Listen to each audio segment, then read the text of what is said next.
Marami nagtatanong sa akin, ano bang negosyo yung pwede kong simulan ngayong taon na to? Para sa akin, ang isa sa pinakamagandang negosyo na pwede mong simulan ngayong taon na to is mag-online travel and tours business ka. Bakit? Kasi hindi mo kailangan ng malaking kapital. Hindi mo kailangan magtayo muna ng pwesto, hindi mo kailangan mag-rent o kumuha ng maraming tao. Yung cellphone mo lang, pwede ka na magsimula ng online travel business. Ang kailangan mo lang ay maghanap ka ng legit partner na pwedeng sumuporta sa travel business na gusto mong simulan. Ang kagandahan nito, malaki ang earning potential na pwede mong kitain. At ang good news dyan, global ang market reach mo. Hello guys! Nandito nga pala tayo ngayon sa Global Pinoy Travel, no? Para ma-support natin yung travel business na gusto mong simulan. Ma'am Arlene, ano bang mga services ang ino-offer ng travel and tours sa mga online travel agency? Our services includes airline ticketing, hotel accommodation, travel and tours package, local and international, visa assistance. Not only that, nag-offer pa sila ng mga add-on services para lalo nilang ma-fuel ang kanilang mga sub-agents to operate a travel business. Because naglagay pa sila ng e-load, bills payment, remittance, and insurance. So, grabe mga kaibigan. Lahat na ng services ipinrovide sa'yo para ma-fuel ng gusto ang travel business mo. Ang news dyan, ang Global Pinoy Travel ay accredited pa ng mga prestigious agencies na kailangan ng isang travel agency.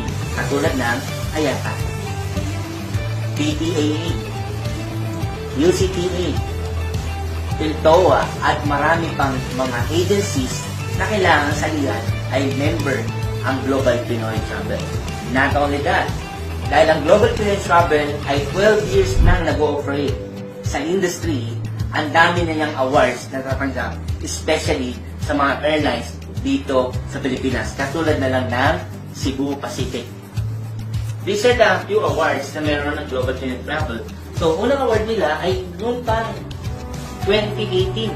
So, since 2018, tuloy-tuloy ang award na natatanggap ng Global Pinoy Travel. 2018, 2019, 2020, then nag-pandemic na. Na-awardan pa rin siya. And lastly, nag-award ng 2022. Pasok pa rin ang Global Pinoy Travel sa award sa Cebu Pacific. Then, hindi lang yan. Pati Philippine Airlines, awarded siya.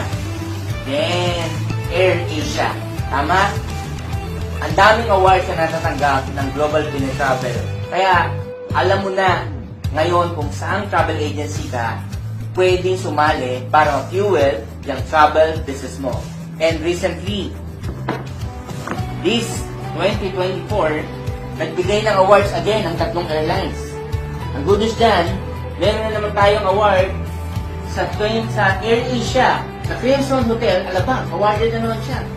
And the Philippine Airlines, award na naman tayo. Diba? And Cebu Pacific Asia, tatlong award na naman ang nakuha natin sa tatlong malalaking airlines.